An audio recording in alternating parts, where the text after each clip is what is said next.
नमस्कार दोस्तों कोरोना काल में हर दिन बुरी तो हर दिन अच्छी खबर आ रही है। भारत में पिछले 24 घंटे में 97,000 पॉजिटिव केस सामने आए। तो बड़ी बात ये रही कि 71,000 लोग ठीक भी हो गए। वैक्सीन को लेकर तरस रही दुनिया के लिए ऑक्सफोर्ड और एस्ट्राजेनेका की वैक्सीन ने बुरी खबर दी है। तो अब WHO ने कहा है कि अच्छा ही हुआ, क्योंकि दुनिया को असरदार वैक्सीन की जरूरत है। इसके साथ ही चौंकाने वाली खबर चीन से आई है, जहां एक शोध में पता चला कि बिल्लियों में भी कोरोना के खिलाफ एंटीबॉडी बन गई है। लिहाजा दोस्तों डरे नहीं और हमारे साथ खबरदार रहें, क्योंकि ये खबरें बड़ी काम की हैं। नंबर 1, प्लाज्मा थेरेपी पर ICMR का बड़ा खुलासा। जब से कोरोना वायरस आया है तभी से देश में प्लाज्मा थेरेपी की चर्चा हो रही है। दिल्ली समेत देश भर के कई अस्पतालों में बाकायदा प्लाज्मा थेरेपी का इलाज भी चल रहा है। लेकिन अब पता चला है कि कोरोना के इलाज में प्लाज्मा थेरेपी बहुत ज्यादा कारगर नहीं है। ये थेरेपी मृत्यु दर कम करने में भी सफल नहीं है। ये बात ICMR के एक रिसर्च में सामने आई है। कोरोना मरीजों पर प्लाज्मा थेरेपी का असर जानने के लिए देश के 14 राज्यों में 39 निजी और सरकारी अस्पतालों में ट्रायल हुआ था। नतीजों में पाया गया कि प्लाज्मा थेरेपी पाने वाले मरीजों और आम इलाज पा रहे मरीजों की हालत में कोई अंतर नहीं है। ICMR ने ये जो स्टडी की है वो एक मेटा एनालिसिस है, यानी इसमें 10 से ज्यादा अस्पतालों के कोरोना मरीजों पर यह रिसर्च की गई है। हालांकि ICMR ने प्लाज्मा थेरेपी को पूरी तरह से खारिज नहीं किया है, बस ये कहा है कि इसे व्यापक तरीके से इलाज में इस्तेमाल नहीं किया जा सकता है। प्लाज्मा थेरेपी आगे भी सपोर्ट ट्रीटमेंट के तौर पर कोरोना के इलाज में इस्तेमाल की जाती रहेगी। नंबर 2, ICMR के सीरो सर्वे में सामने आई बड़ी बात। दोस्तों देश में कोरोना संकट विकराल रूप ले चुका है और भारत में 45 लाख से ज्यादा कोरोना संक्रमण के मामले सामने आ चुके हैं। इस बीच एक ऐसा आंकड़ा सामने आया है जो आपको चौंका देगा। दरअसल ICMR ने कुछ दिन पहले नेशनल सीरोलॉजिकल सर्वे करवाया था, जिसके नतीजे सामने आ गए हैं। इसमें पता चला कि मई की शुरुआत तक 64 लाख से ज्यादा लोगों के कोरोना वायरस के संपर्क में आने की बात सामने आ गई है। इसको प्रतिशत में देखें तो 0.73% वयस्कों के कोरोना से संक्रमित होने की बात है। अगर इसे दूसरे शब्दों में कहा जाए तो सीरो सर्वे के मुताबिक RT-PCR से एक कंफर्म पॉजिटिव मामला सामने आ रहा था।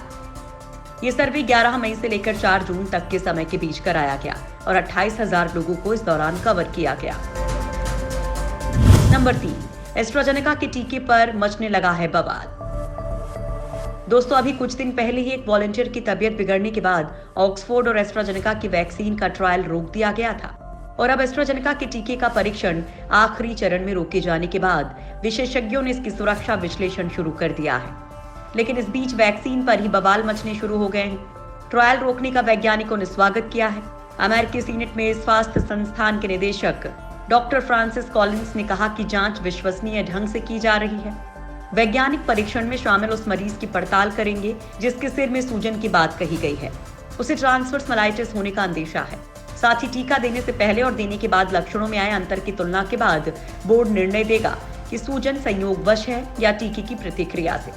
इस मामले में WHO की चीफ साइंटिस्ट सौम्या स्वामीनाथन ने कहा है कि ट्रायल के दौरान एक इंसान में जो साइड इफेक्ट दिखा वो गंभीर था। यह हमारे लिए अलर्ट जैसा है। क्लिनिकल ट्रायल्स में उतार चढ़ाव आते हैं, हमें इसके लिए तैयार रहने की जरूरत है। हमारे लिए 2 चीजें सबसे ज्यादा जरूरी हैं। पहला इंसान की सेफ्टी और दूसरा वैक्सीन कितनी असरदार है। ट्रायल्स में आगे क्या होगा कुछ नहीं कहा जा सकता। नंबर 4, चीन में नेजल स्प्रे वैक्सीन के ट्रायल को मंजूरी। दोस्तों चीन की 3 कोरोना वैक्सीन इस समय तीसरे फेज के ट्रायल में चल रही हैं और अब चीन ने कोरोना से लड़ने के लिए अपनी पहली नेजल स्प्रे वैक्सीन के ट्रायल को मंजूरी दे दी है। इस वैक्सीन के पहले चरण का ट्रायल नवंबर में शुरू होने के आसार हैं। ये क्लिनिकल ट्रायल 100 लोगों पर किया जाएगा। चीन से फैली इस वैश्विक महामारी से अब तक विश्व भर में 9 लाख से ज्यादा लोगों की मौत हो चुकी है।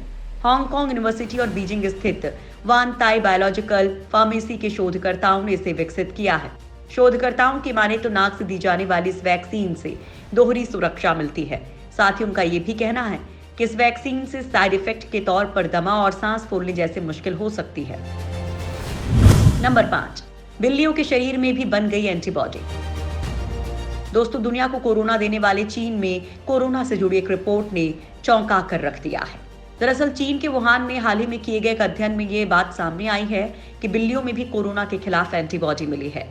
इमर्जिंग माइक्रोब्स एंड इन्फेक्शंस पत्रिका में प्रकाशित अध्ययन के अनुसार महामारी के पहले चरण में जनवरी से मार्च 2020 के बीच 102 बिल्लियों के खून के नमूने लिए गए थे। शोधकर्ताओं ने उनके अन्य नमूनों की भी जांच की थी। शोध में ये पाया गया कि 15 बिल्लियों के खून में एंटीबॉडी मौजूद थी, लेकिन उनमें से किसी भी बिल्ली के संक्रमित होने की पुष्टि नहीं हुई थी और न ही उनमें कोरोना का कोई लक्षण ही दिखा था। अहम बात यह है कि उनमें से एक भी बिल्ली की कोरोना वायरस के कारण मौत नहीं हुई।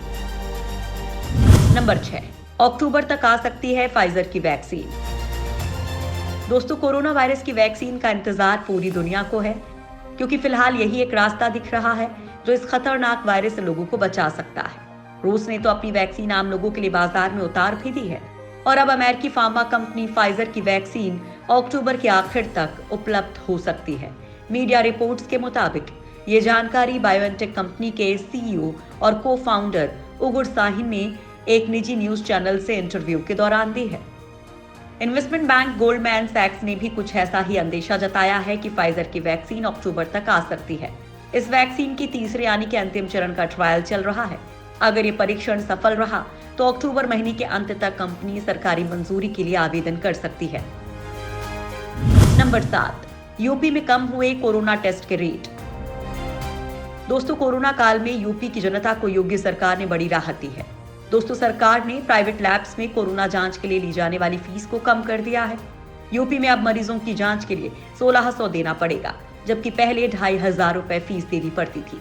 अपर मुख्य सचिव स्वास्थ्य अमित मोहन प्रसाद की माने तो प्राइवेट लैब्स में अगर 1600 रुपए से अधिक वसूले जाते हैं तो उन पर कार्रवाई की जाएगी। अमित मोहन ने बताया कि पिछले 24 घंटों में प्रदेश में 1,49,311 सैंपल्स की जांच की गई है और अब तक कुल 70,66,208 सैंपल्स की जांच की जा चुकी है। दरअसल यूपी में अभी एक्टिव मामलों की कुल संख्या 66,317 है। यूपी का रिकवरी रेट अब 75.85% हो गया है। नंबर 8, WHO ने बताया मास्क पहनने का सही तरीका। दोस्तों, कोरोना वायरस जैसी महामारी से बचने के लिए मास्क पहनना, सोशल डिस्टेंसिंग, हैंड सैनिटाइजर का नियमित इस्तेमाल करने को कहा जाता है। लेकिन अब जब लॉकडाउन खत्म हो चुका है तो लोग कोरोना के खतरे से बचे रहने के लिए मास्क को अपने लिए सबसे बड़ा हथियार मान रहे हैं। इस बीच विश्व स्वास्थ्य संगठन ने एक वीडियो जारी कर लोगों को बताया है कि मास्क पहनते समय वो कौन सी गलतियां कर रहे हैं। WHO ने बताया कि मास्क पहनते समय ध्यान रखें कि मास्क व्यक्ति के चेहरे से चिपका हुआ होना चाहिए, ताकि ऊपर नीचे या किसी भी दिशा से वायरस आपके नाक और मुंह में प्रवेश ना कर सके। लेकिन कई लोग ढीला मास्क पहन रहे हैं। व्यक्ति नाक से ही सांस खींचता है और छोड़ता है, इसलिए मास्क पहनते समय ध्यान रखें कि आपका नाक मुंह दोनों ढके होने चाहिए। नंबर 9, रैपिड टेस्ट में नेगेटिव आए लोगों की फिर जांच। दोस्तों, देश भर में कोरोना वायरस का संक्रमण तेजी से बढ़ रहा है। भारत में बीते दिन कोविड-19 के सबसे ज्यादा 96,000 नए केस सामने आने के बाद देश में संक्रमण के मामले बढ़कर 45 लाख के पार पहुंच गए हैं।